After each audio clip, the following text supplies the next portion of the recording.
들어보죠. 내 영혼 가장 깊은 곳에서 신과 나는 하나다. 와, 정말 엄청난 말이죠. 근데 여러분, 중세 시대에 이런 말을 했다가는 정말 큰일 날 수도 있었다는 거 아세요? 대체 왜 이 한 문장이 그토록 위험했는지 지금부터 그 이야기 속으로 한번 들어가 보시죠. 네, 바로 이 질문이 오늘 우리가 풀어둘 미스터리의 핵심입니다. 교회의 권위가 그야말로 절대적이었던 시대에 대체 어떤 사람이 무슨 깡으로 신과 내가 직접 연결되어 있다고 말할 수 있었을까요? 오늘 이야기의 주인공, 바로 마이스터 에크하르트입니다. 당대 최고의 천재 신학자였는데 동시에 그 시대 가장 강력한 조직이었던 교회와 정면으로 부딪혀야 했던 인물이죠. 자, 우선 이것부터 확실히 해야 해요. 에크하르트는 그냥 어디서 툭 튀어나온 이상한 사상가가 아니었어요.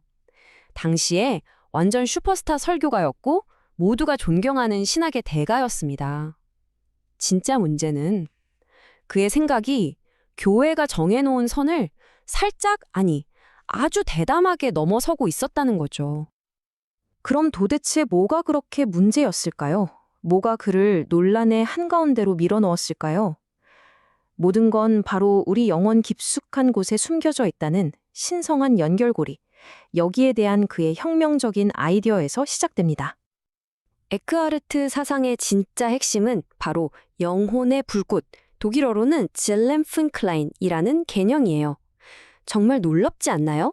우리 영혼 가장 깊은 곳에 신과 직접 통할 수 있는 신성한 불꽃, 그런 게 있다고 믿었던 겁니다. 이걸 유준식으로 비유하자면 마치 우리 영혼마다 신한테 바로 연결되는 와이파이 공유기가 하나씩 내장돼 있다는 거예요. 굳이 교회라는 통신사를 거칠 필요가 없는 거죠. 와, 14세기에 이런 생각을 했다니 정말 급진적이지 않나요? 근데 에크하르트는 여기서 멈추지 않았어요. 자, 이런 게 있습니다 하고 끝낸 게 아니라 이 영혼의 불꽃을 써서 신에게 돌아갈 수 있습니다 라면서 구체적인 방법, 일종의 영혼 사용 설명서까지 제시했거든요. 단순한 이론이 아니라 진짜 실천 가이드였던 거죠. 그 방법의 핵심이 바로 겔라센하이트라는 건데요. 우리말로 하면 내어 맡김, 내려놓음 정도로 생각할 수 있어요. 그러니까 신성으로 내 안을 가득 채우려면 먼저 나 자신에 대한 온갖 생각과 욕망을 싹 비워내야 한다는 겁니다. 딱 이거예요. 한마디로 영혼을 위한 미니멀리즘. 불필요한 잡동사니, 즉 온갖 욕심이나 집착 같은 걸 싹 다 버리고 오직 본질적인 것, 그 신성한 연결만 남기는 거죠. 이 여정을 아주 갈반하게 3단계로 정리해 볼 수 있어요. 첫째, 내 안에 이 불꽃이 있다는 걸 깨닫는다. 둘째, 내려놓음을 통해 나를 비워낸다.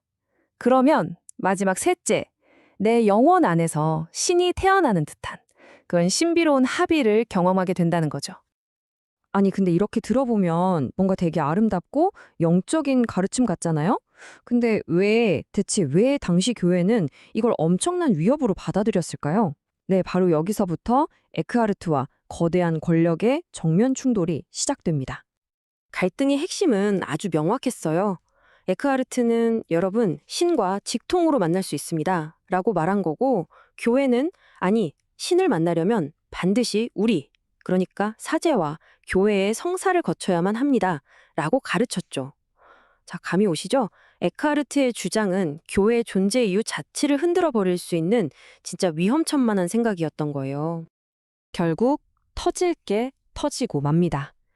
독일 최고의 신학자였던 그는 1326년에 공식적으로 이단 혐의로 고발당하고요. 마침내 1329년 교황 요한 22세가 그의 가르침 중 일부는 문제가 있다는 공식 발표, 즉 교황 칙서를 내놓게 됩니다. 자, 보세요. 무려 28개의 문장이 문제가 됐다고 해요. 28개? 이 숫자만 봐도 교회가 이걸 얼마나 심각하게 봤는지 알 수 있죠. 어떤 건 아예 틀렸다. 또 어떤 건 이단으로 오해받기 딱 좋은 의심스러운 가르침이다. 이렇게 딱지를 붙여버린 겁니다. 하지만 여기서 이야기가 끝났다면 우리가 오늘 에크하르트를 이야기할 이유가 없겠죠? 사실 진짜 흥미로운 이야기는 지금부터입니다. 그가 죽고 난 뒤에 에크하르트의 위상이 완전히 뒤바뀌는 놀라운 여정이 시작되거든요. 여기서 아주 중요한 디테일이 하나 있어요. 잘 들어보세요. 교황의 발표는 에크하르트 본인을 이단자라고 한 게 아니에요. 이미 그가 세상을 떠난 뒤에 나온 거고 그의 가르침 중에 일부가 문제가 있다고 지적한 거죠. 이게 정말 미묘하지만 엄청난 차이거든요. 그리고 바로 이 점 때문에 훗날 그가 재평가 받을 수 있는 문이 열리게 됩니다. 그리고 그의 생각은 세월이 흐르면서 정말 상상도 못했던 곳까지 뻗어나갑니다. 그의 제자들은 물론이고 헤겔이나 하이데거 같은 철학계의 거물들에게까지 영향을 미쳤고요. 심지어 오늘날에는 불교나 도교 같은 동양 사상과 기독교를 비교할 때 아주 중요한 인물로 언급됩니다. 정말 대단하죠? 한때는 위험하다며 비판받던 그의 사상이 이제는 동양과 서양을 잇는 다리가 된 셈이니까요. 이 문장이야말로 에크하르트가 말하고자 했던 신과의 합일, 그 경지를 가장 잘 보여주는 말 같아요. 내가 신을 보는 것과 신이 나를 보는 게 다르지 않다. 보는 자와 보이는 자의 구분이 그냥 사라져 버리는 거죠. 에크하르트가 평생을 바쳐서 탐구했던 신비가 바로 이런 거였습니다. 그래서 우리는 처음의 질문으로 다시 돌아오게 됩니다. 마이스터 에크하르트는 시대를 너무 앞서간 영적인 선구자였을까요?